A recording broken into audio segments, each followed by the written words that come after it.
Next number of question 05 বলতেছে যে পরিমাণ খাদ্যে 10 জন লোকের 50 দিন চলে ওই পরিমাণ খাদ্য 50 জন লোকের কতদিন চলবে। অপশন এ বলতেছে 10 দিন, অপশন বি বলতেছে 50 দিন। So which is the correct answer? I can identify now by the solution. Option A or option B. Find out now.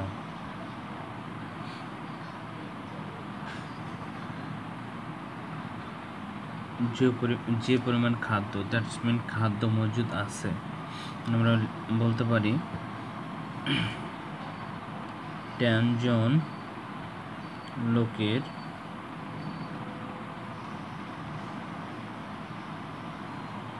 মজুদ খাদ্যে চলে 50 দিন।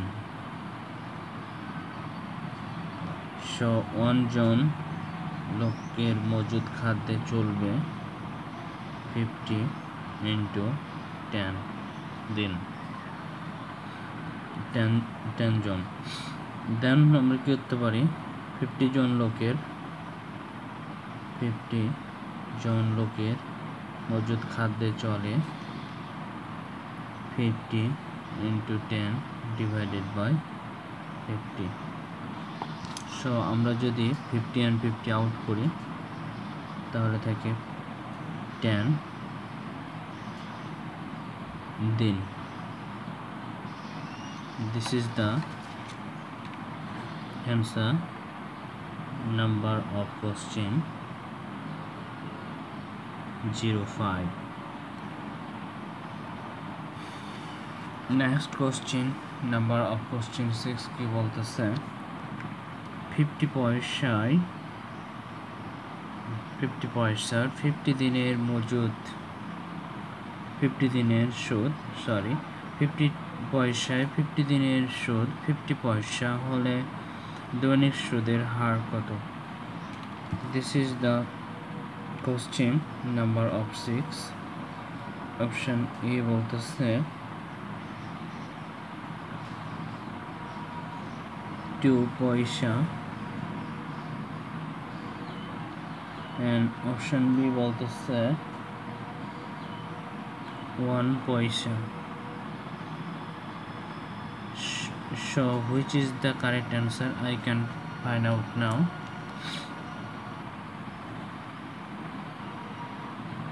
Solve it.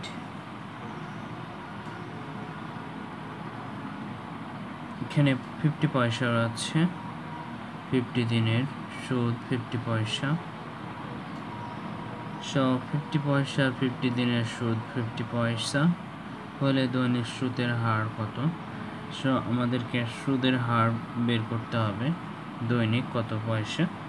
সো আমরা বলতে পারি I সমান PTR divided by 100.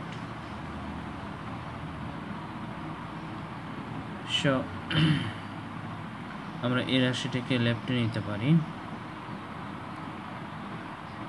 PTR divided 100 equal I, and 100 divided অবস্থা রয়েছে।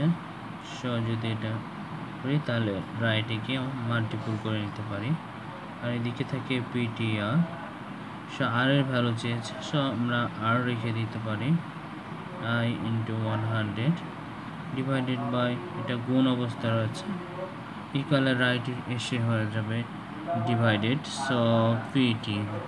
ওকে, সো আমরা যদি ভ্যালু ইনপুট করি এখানে I দ্যাটস মিন ইন্টারেস্ট সুদ, এখানে 50 আর 100 ছিল 100। ওকে, P এর ভ্যালু দ্যাটস মিন মূলধন, এখানে 50 পয়সা, সো 50 আর টি অর্থাৎ দিন, এখানে 50 দিনের, সো 50।